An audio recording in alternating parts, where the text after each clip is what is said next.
Okay, so please welcome our fabulous guest, Mama Alto, today. Woo! For those who don't know, Mama Alto is an amazing jazz singer and cabaret artiste. In 2015 and 16 alone, she has gone to win the Outstanding Access at the Melbourne Fringe Awards 2016, Best International Production at the Chamaco Awards Cuba 2015 with Finnecane and Smith's Glory Box, and has been a nominee for the Artist of the Year at the Globe LGBTQIA Awards 2015. Please welcome Mama Alto, everybody. Yay, Hello. Welcome. Thank you for having me, Cheeto and Christine. It's great to be here. Oh. So to kick off the interview, just wanted to find out from you what inspires you both musically as an artist and also in life. Oh, such a tough question. For me, a lot of my inspiration comes from the amazing divas of the past, especially divas in jazz music, especially amazing, strong, queer women of colour, like Billie Holiday, like Sarah Vaughan, Lena Horne, Nina Simone, incredible artists like that who used their musical gifts and talents to also pursue social messages. And by performing, they were able in some way to contribute to social change in the world. So that inspires my art a lot. I'm also just inspired by any kind of fearless artists or people who live fearlessly and authentically to break down boundaries. So amazing companies like Finnecane and Smith, who I toured to Cuba with, amazing artists like Paul Capsis, like Meow Meow, so many people in the Melbourne theatre and cabaret scene as well. And in my life, I'm especially inspired by, I have amazing parents who are just wonderful. They were quite an early kind of pioneering in the 70s mixed race couple. In amongst the circles they moved, they faced a lot of challenges, but they saw them through with a lot of love and a lot of dedication and commitment to each other, but also to social change. So I'm inspired by them a lot as well. Oh, that's fantastic. Yeah. And then, I try to seek inspiration not just from others who do the same art form and genre as me, who are singers and jazz and cabaret artists, but also in the visual arts, in literature, in history, in all kinds of places. Things that when you see them or when you experience them, it kind of lights a fire in you where you can recognize the humanity in each other. Yeah. That's the kind of thing that excites me. Yeah. It's amazing how art can really do that. It's not just something that it's like, oh, pretty to look at, but sometimes, art can really evoke a lot of emotions and convey a lot of strong messages. Definitely. And I'm so interested and inspired by how art and the arts and performance can be a site for meaning and for meaning making, and also for understanding our own lived experiences in the world or affirming our life experiences, as well as confronting and challenging certain views or certain prejudices that people might have. Right. Often the arts can change that for people in a way that other discourses don't. That's great. Yeah. Well, so this year you directed the Divine Femme Choir for trans and gender diverse people identifying as femme, which debuted at the Fringe Festival. Could you tell us about what sparked this idea? Definitely. So I have a great deal of friends who are, as well as myself being a gender diverse, gender queer person of colour, I have a lot of friends who are trans and gender diverse people who love to sing and who love to sing in groups and who love to make music together and make performance together. But traditional choirs are quite isolating and alienating for trans and gender diverse people because there's a huge emphasis always in a choir, in traditional Western music, to separate everyone into the different vocal parts, soprano, alto, tenor, bass, and usually, or high and low, and usually this is done in a very binary, very gendered way that dictates that the boys have the low voices and the girls have the high voices, and it can be very destructive and very isolating for trans and gender diverse people when they want to be part of a choir and they end up having these gendered binaries and this kind of gender oppression that weighs so heavily on their lives reinforced to them when they are just there trying to make music and also to access that feeling of community and support that a choir brings. So we wanted to create an environment where trans and gender diverse people could do that and be part of a choir without all of that baggage and connotations and oppression that has often marred their experiences, particularly in childhood and early teenage years, of gendered binaries, which aren't necessary to sing together, but so often come up in choir settings, not through any malice or any designed ignorance by directors and conductors of choirs, just because that is the music system that they've been socialized into. And sometimes, sometimes people don't question or confront those things that they've grown up with. So we said we'd better start a choir that's just for trans and gender diverse people so that they can become comfortable and mix with like-minded people who have experienced that same issue in choral singing, and empower them, because I think everyone has music inside of them. And so if we give them an environment, and at first it started out from word of mouth and from some call-outs we put out online for anyone who would like to join us. It started out with just 6 singers at the Fringe Festival for the performance that we did at the Melbourne Fringe Club. And then since then it's grown to about 12, because the community feedback we've received is really that this is something that people really did want, and they want to sing and they want to be in a choir, but all of these gendered issues which trans and gender diverse people face in daily life in so many situations were holding them back from being part of choirs. So if in this small way we're able to give them an outlet for self-expression and community, it's really something wonderful. And we started out with people who identify as femme or feminine identifying, trans feminine identifying, trans and gender diverse people, just because that's my own lived experience. So it was something that I could definitely cater to and provide towards. But now that the choir is 4 months old this month, now we're going to spend this summer listening to a lot of feedback and consulting with different people, and also open up avenues for transmasculine and masc identifying, butch identifying singers to also come and join us, because music's for everybody. Right. Definitely. It's really great that you're creating a space for the gender diverse people to be able to express themselves musically. Yeah, particularly I think self-expression for everyone needs to be like a given in life. Like everyone needs to be able to showcase their emotions or have something they can immerse themselves in. That's not just work or school or... Yeah, it's so important, and it's so difficult because for trans and gender diverse people, not just when they're singing and making music, but all the time, the voice is one of the things that other people feel that they're able to police. And whether that's to say, oh, you need to be talking and singing and using the vocal range of the gender that you were coercively assigned at birth, which you don't identify with, or whether it's the opposite and they're saying you need to be trying harder to change your voice to pass for the gender you do identify with. And you should be ascribing to stereotyped gendered notions which are not accurate to begin with, because not all women have high voices and not all men have low voices. These are already artificial constructions in gender binary itself before we even start to consider the needs and expressions of trans and gender diverse people. So because the voice is a place that is a site and place for trans people that is policed so much, a place that gives the comfort and freedom of being able to explore and grow your voice, whatever that voice might be, whatever pitch, whatever octave, whether it's high or low, whether it's anything, is a great freedom and something that's very powerful, not just for self-expression in art and singing, but to have flow-on effects in self-confidence and life and gender presentation and gender exploration.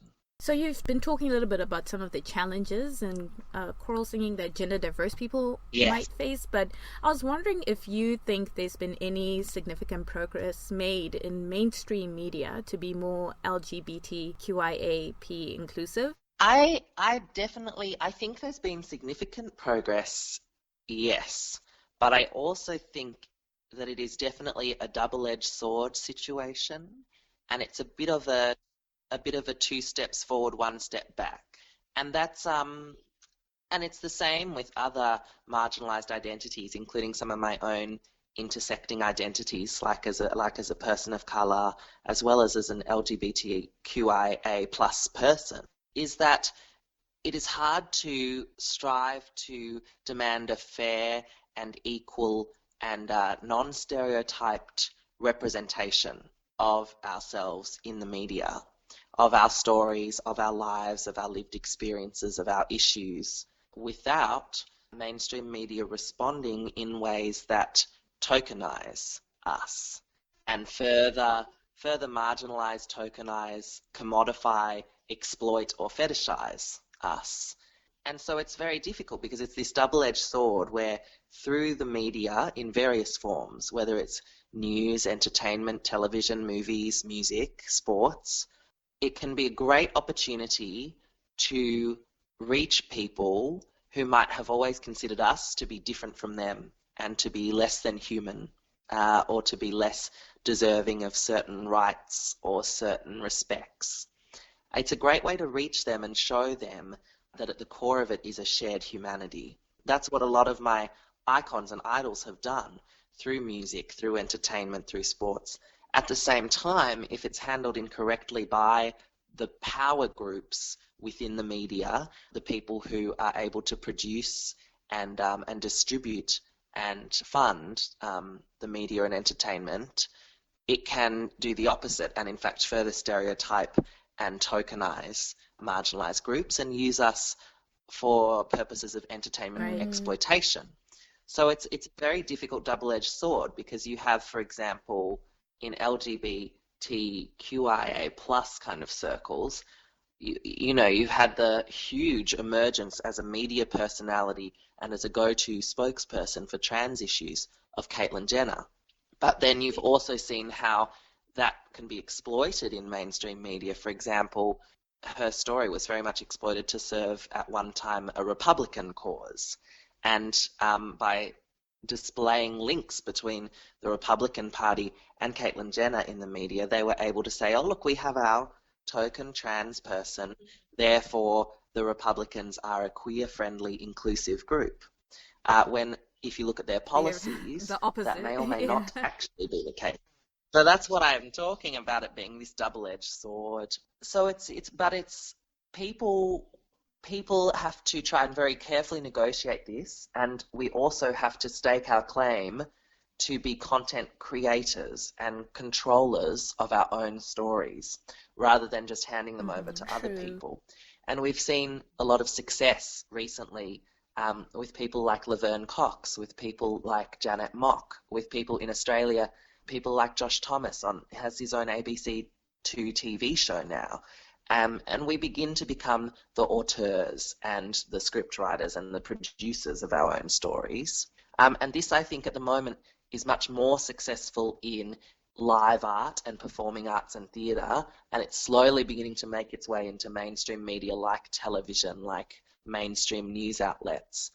But it's definitely a slow process. It's a 2 steps forward, 1 step back process, because by and large a lot of the media seems to be controlled by the interests of a select few who are politically and financially empowered, who monopolise things.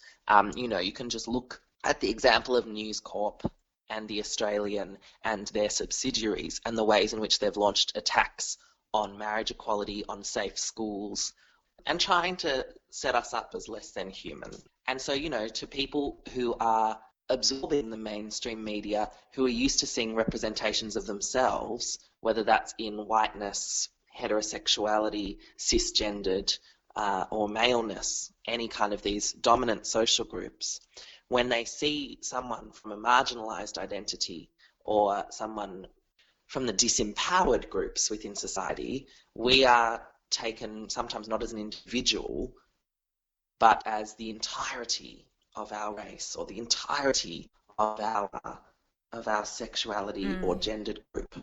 And that can also be very difficult, because if we want to tell our stories authentically without catering to some sort of politics of politeness or respectability politics, there are stories in our communities that are not positive and pretty. There are stories of mental illness that might be used to stigmatise us, or of substance abuse, or of violence, or of all these things.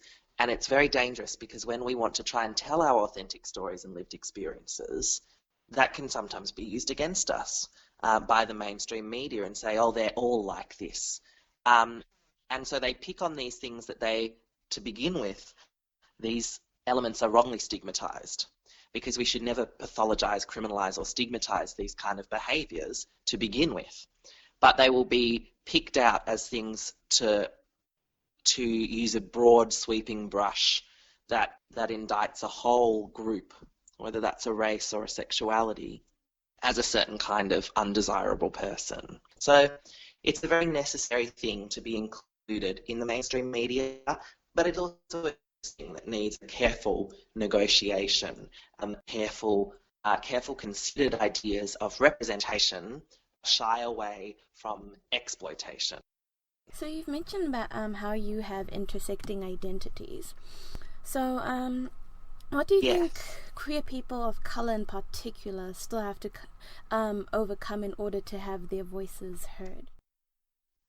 Yeah, definitely. I think some of the discussion we just had for the former question kind of goes towards answering this one, I think.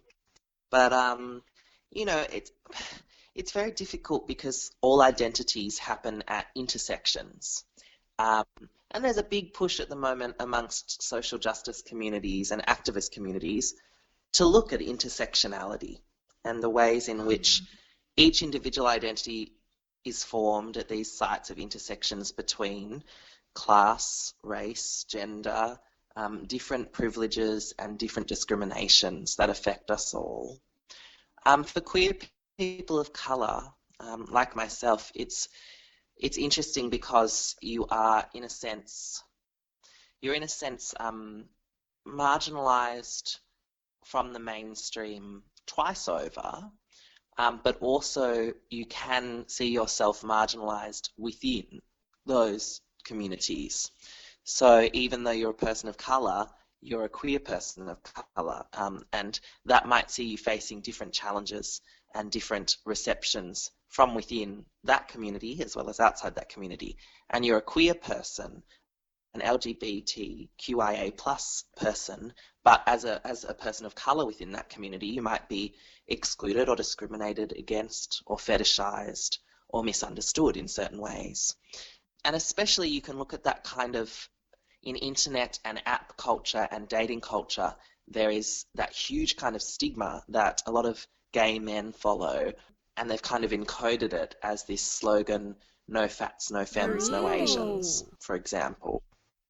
There's also this kind of encoded social idea amongst queer communities called no curry, no rice.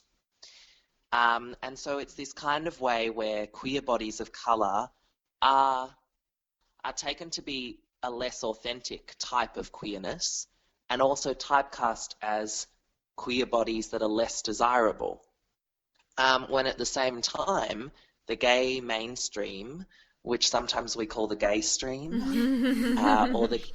and sometimes we call it the gaytriarchy, as in the gay patriarchy, at the same time as discriminating against or separating in ways that can be very racist or very racially motivated, they'll also fetishize certain elements of the culture and bodies of queer people of colour, like the fetishization of and adoration of black trans divas or black people of colour who are gender diverse, like myself, where they expect you to play towards the tropes and roles that they've come to expect from early media portrayals, to play this kind of fabulous fairy godmother role in their life.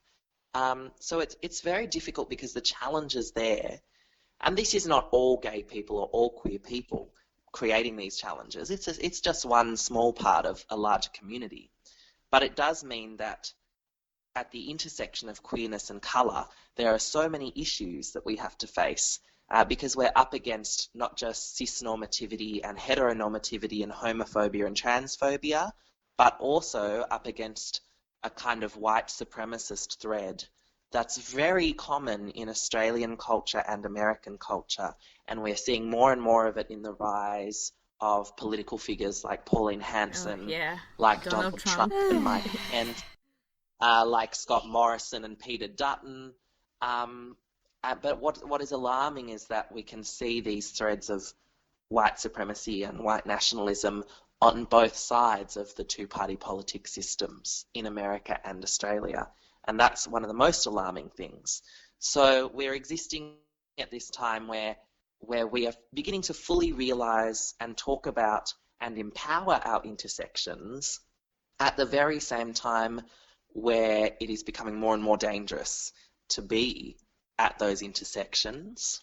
And that's the big challenge for queer people of colour. How do you negotiate your identity at the intersection in regards to belonging to or being excluded by multiple marginalised communities? So it's very complex, It is. and there aren't any easy answers. No. But I always try to approach it through my art, just by valuing authenticity, individuality, and loving connections through music between people, and just taking it to that very base level of a shared humanity in art, in love, in expression, and hoping to build from there something that will transcend any kind of divides that are given to us by socialised norms, by prejudices. And in that way, you can slowly start to generate change based on that approach of women like Lena Horne, of artists like the Supremes, of queer artists and people of colour who have been doing this for a long time, who by speaking to people and reaching people through their art are then able to reach them personally and begin to change their minds about these kind of prejudices. It doesn't always work, but it works some of the time. Yeah. Oh, And that's what we can take. that 'Cause, was like, really inspirational. I was like, oh. yeah, very Yeah. inspirational. But, I think the nice thing is that about art, you can reach a lot of people. And even if some people don't take your message the way you would intend to, someone else might, and they might also spread your intended message, Yeah. It works both ways, though, like good messages and bad messages. But But I mean, like, Yeah. just focusing on having that, like, art being in that position to be able to have a connection with people Yeah. and be open about things is, I think, important. Yeah, I think, and for me in my art form, because that's required every time you get up on stage to sing to people, Yeah. it means that each time I get up there, I'm able to start again at the start of the song. And so even if I have had, and I have had, horrific experiences of people rejecting that kind of message through art, of people who still want to cling to their bigotries or cling to their divisive ways of holding on to the power that they have been given socially through their privileges, through their whiteness or their maleness or their cisgendered identity. As many times as that happens, there's always another time where the opposite happens. right. And someone comes to me after a show and says, oh, I'd never seen the world from your point of view, or because music can touch them in that way. So each time I get up to sing, it's the start of another song, and it's starting again from the start, and I just kind of try to put aside all of the times when I haven't been able to reach someone or change someone's mind, and try to start that connection fresh again, the way that I have to start a song fresh again each time. And it's a difficult thing to do, but it's really the only way I know how. Well, keep doing what you're doing. We really do enjoy your music. And yeah, just to wrap up, in case anyone else wants to catch you performing, I'll be catching Mama Alto. Yeah. where can people find out information on your upcoming performances? The best ways to stay in touch with everything that Mama Alto is doing, I have a website at mamaalto.com, MAMAALTO.com, or through the Mama Alto Facebook page, which is just facebook.com/Mama Alto. And we update all of our performance schedules regularly. We have a mailing list that you can get through the website for people who are interested in the Divine Femme Choir, whether that's that they're interested to see the choir perform, or whether they're interested to join the choir, or whether they're interested to help us begin our new choir for transmasc and transmasculine people, you can find their Facebook page through the Mama Alto website and Facebook page. And yeah, that's the best way to find out things about us. And we're always open to feedback from people from our different communities, amongst the queer communities and amongst the communities of colour. And we're always interested to hear if people think there are other things that me and at Mama Alto or at the Divine Femmes Choir could be doing better to service our communities. Because I think that's partly the way we have to operate. You know, we all are doing our best to support and uplift each other, but there's always more that we can do. Well, great. I think that was such an insightful interview. Thank you so much for joining us. Thank you. Thank you so much for having me. It was really great to hear from you and hear that you would like to have me on the podcast. I was like, oh, that's so exciting. Thank you. We were excited. Yeah, we were like, whoa. She said yes. Well, that concludes this installment of Minority Spotlight.